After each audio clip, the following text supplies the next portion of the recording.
নমস্কার বন্ধুরা, Bengali food and ব্লগের নতুন একটি রেসিপিতে তোমাদেরকে স্বাগত।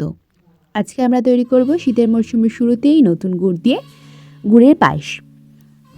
তো চলো, সেই জন্য এখানে আমাদের যা যা লাগবে আমরা এখানে সব গুছিয়ে নিয়েছি। এখানে নতুন গুড় আছে, এটা তাল পাটালি, আমরা পাটালি গুড়টা নিয়েছি, তোমরা চাইলে এটা ঝোলা গুঁড়োও করতে পারো। এখানে নিয়েছি দুধ আর চাল। তো দেখো, এদিকে আমরা কড়াইটা আগে থেকে গরম বসিয়েছিলাম। এবার আমরা যে দুধটা রেখেছি সেই দুধটা এর মধ্যে দিয়ে দিচ্ছি। তো দেখো, এখানে আমরা 1.5 কেজি মতন দুধ নিয়েছি, বা 3 প্যাকেট দুধ নিয়েছি মানে। তো সেই দুধটা এখানে দিয়ে দিলাম। তো চলো, এটাকে এবার ভালো করে একদম কিন্তু গরম করতে হবে। আর দুধটাকে কিন্তু কন্টিনিউয়াসলি হালকা হালকাভাবে আমাদেরকে একটু নেড়ে যেতে হবে। চলো, দুধটা ভালো মতন ফুটুক, ততক্ষণ পরে আবার আসছি। তো দেখো, দুধটাকে কিন্তু আমরা কন্টিনিউয়াসলি নাড়ছি।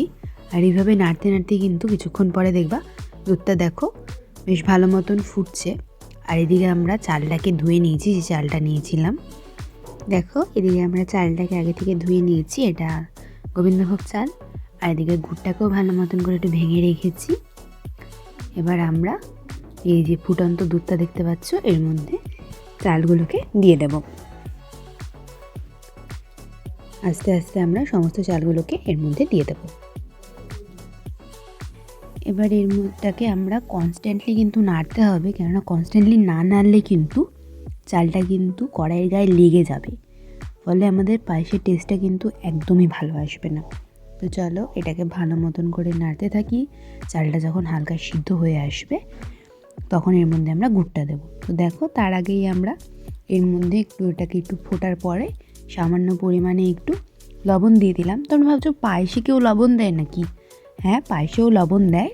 এর ফলে কি হবে, টেস্ট যেটা আসবে, এখানে আমরা গুড়টা ব্যবহার করব, সেই টেস্টটা কিন্তু ব্যালেন্স হবে।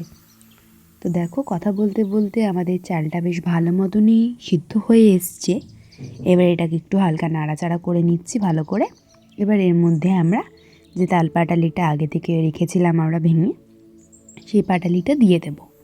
তো দেখো, গুড়টাকে একটু হালকা করে ভেঙে নিয়েছি, তারপরে এটাকে আমরা এর মধ্যে দেব। চলো, সমস্ত গুড়টা এর মধ্যে দিয়ে দিই।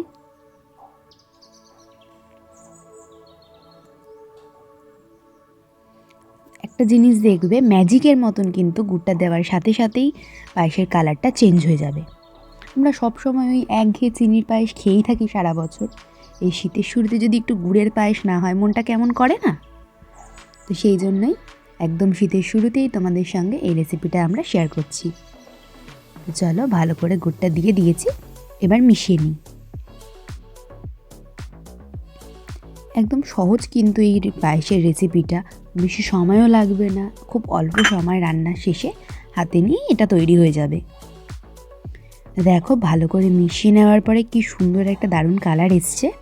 এবার এটাকে বেশ কিছুক্ষণের জন্য একটু ভালো মতন করে ফুটিয়ে নেব। চালটা বেশ আমাদের অনেকক্ষণে সিদ্ধ হয়ে গেছে। আমাদের চালটা কিন্তু অলমোস্ট ডান, মানে পায়েসটাও প্রায় আমাদের হয়ে এসছে। এবার এটাকে আমরা নামিয়ে নেব। তো দেখো, এটাকে আমরা সুন্দরভাবে নামিয়ে একটা বাটির মধ্যে সার্ভ করে নিয়েছি। আর একদম শীতের শুরুতেই এরকম গরম গরম যদি পায়েস পাওয়া যায় হাতের সামনে, আর কি লাগে বলো? শীতের শুরুতেই তোমাদের সঙ্গে শেয়ার করে দিলাম। ভিডিওটি যদি ভালো লেগে থাকে অবশ্যই একটি লাইক, কমেন্ট এবং শেয়ার করে দেবে। আর চ্যানেলে যদি নতুন হয়ে থাকো, চ্যানেলটা সাবস্ক্রাইব করে পাশে থাকা বেল আইকনে ক্লিক করে অল নোটিফিকেশান অন করে দেবে। তাহলে সমস্ত ভিডিও নোটিফিকেশান সবার আগে তোমাদের কাছে পৌঁছে যাবে। এই শীতের শুরুতে আরও নতুন নতুন নানান রকমের রেসিপি, নানান রকমের পিঠে পুলি, সমস্ত রকমের রেসিপি শেয়ার করব। তো তাহলে ভিডিওগুলো দেখার জন্য কিন্তু আমাদের পাশে থাকতে হবে। ধন্যবাদ সকলকে।